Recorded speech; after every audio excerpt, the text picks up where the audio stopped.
தேஜாவும் மாறாவும் ஓட முடியாமல் பயந்து பின்னால் கூட திரும்பி பார்க்க முடியாமல் ஓடிக்கொண்டே இருந்தனர்.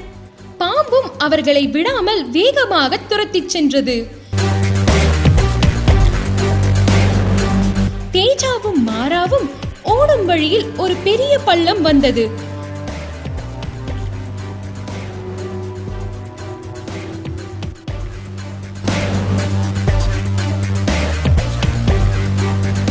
நல்ல வேளை, அந்த பள்ளத்தில் இருந்து ஒரு தேனீ வந்தது.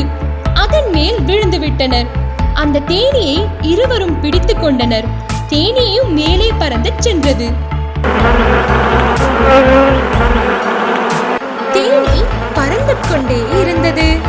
அங்கிருந்த ஒரு மலரின் உள்ளே தேன் குடிக்க செல்லத் தொடங்கியது.